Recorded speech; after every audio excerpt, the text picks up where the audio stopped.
मनुष्य के जीवन में शिक्षक का महत्व बड़ा होता है।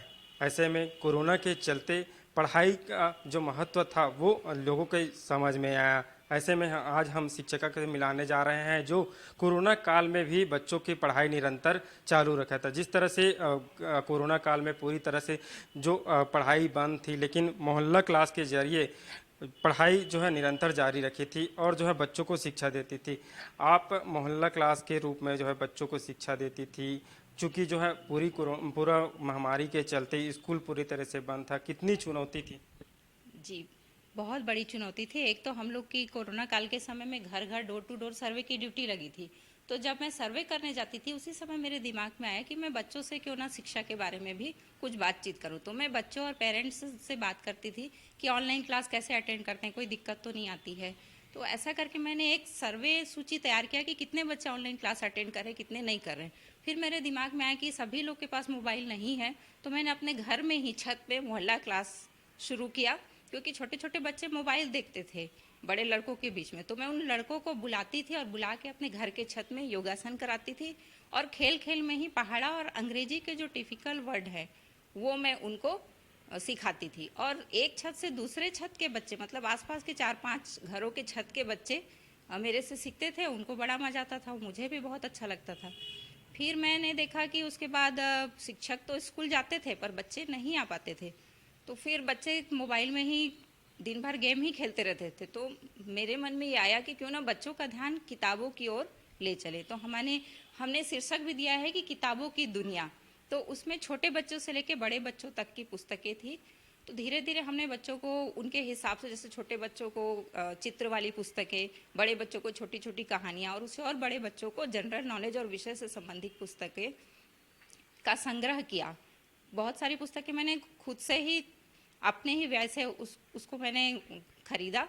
उसके बाद बाकी और जितने भी संस्थाएं हैं वो भी मेरे मदद के लिए आई हैं, और आज बहुत सारी संस्थाएं बुक डोनेट कर रही हैं और बहुत सारे बच्चे इसका लाभ उठा रहे हैं। कहीं ना कहीं स्कूल नहीं खुल रहे थे, तो इसमें जो है जो टीचर हैं और जो बच्चे हैं उनका महसूस कैसा महसूस, चूँकि जो है फेस टू फेस स्कूल में पढ़ाते थे, उसके बाद अचानक से मोहल्ला क्लास में पढ़ाना शुरू कर दिया, तो किस तरह से महसूस होता था जी, स्कूल जाते थे और ऑनलाइन पढ़ाई, उसके बाद मोहल्ला क्लास, तो बहुत अंतर है। स्कूल में सारे बच्चे आते थे, मोहल्ला क्लास में कुछ सीमित बच्चे ही आ पाते थे और अलग अलग क्लास के बच्चे थे। अब अपन स्कूल में तो 6 क्लास 7 क्लास ऐसे डिवाइड बच्चे हैं, पर उसमें सब मिक्स बच्चे थे। तो हमको उन सभी बच्चों को लेते हुए पढ़ाना पड़ता था, तो वो एक बहुत बड़ी चुनौती थी। प्लस बच्चों का ध्यान, बच्चों में रुचि जागृत करना, सबसे मेन चीज़ है। बच्चों को मज़ा आना चाहिए। हम जो भी सिखा रहे हैं, जो भी पढ़ा रहे हैं, अगर बच्चों को मज़ा आएगा तो आसानी से सीखेंगे, और अगर हम उनको ज़बरदस्ती करेंगे तो उन्हें सजा टाइप से लगेगा। तो मैंने कुछ ऐसे टेक्निक अपनाए जिससे बच्चे को बहुत मज़ा आए। उसमें से मैंने खेल खेल में ही बहुत सारे खेल पद्धति को अपनाया, और टीएलएम के माध्यम से मैंने बहुत सारे टीएलएम बनाया। जब लॉकडाउन की स्थिति थी तो मैं और मेरे जो छोटे छोटे बच्चे हैं मेरे घर के, उन सब ने मिल करके फिर हमने 150-200 से करीब टीएलएम बनाया। उसमें सामाजिक अध्ययन, विज्ञान के भी थे और अंग्रेजी के भी थे। वैकल्पिक तौर पर जो है ऑनलाइन क्लास की शुरुआत की गई थी। ऑनलाइन में क्या दिक्कतें सामने आ रही थी? चूँकि अब धीरे धीरे संक्रमण कम हो रहा है तो क्लास भी लगना शुरू हो रहा है, लेकिन जब ऑनलाइन क्लास लगी थी तो ऑनलाइन में क्या दिक्कतें सामने आ रही थी?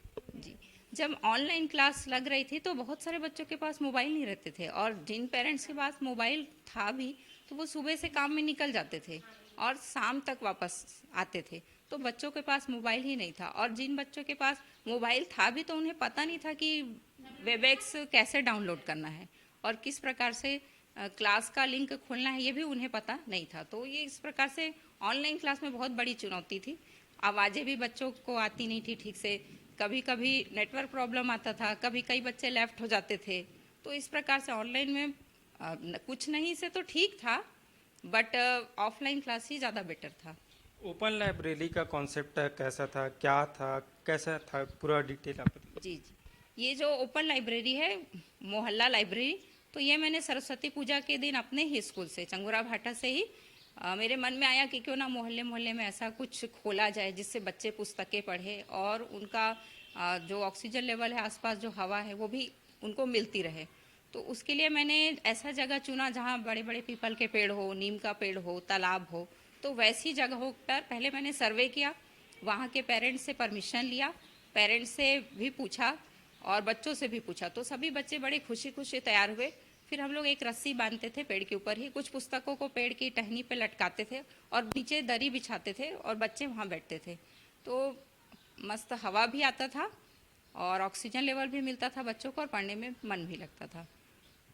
ये थे हमारे साथ सुनीता शर्मा जी, जिन्होंने कोरोना काल में बच्चों को पूरी तरह से शिक्षा दी है, जो कि जो है कोरोना काल में कई ऐसे बच्चे हैं जो पढ़ाई से वंचित हो जाते थे, वे ऑनलाइन क्लास नहीं ले पाते, तो ऐसे में मोहल्ला क्लास लेकर जो है उनका जो पढ़ाई है वो निरंतर जारी रखा।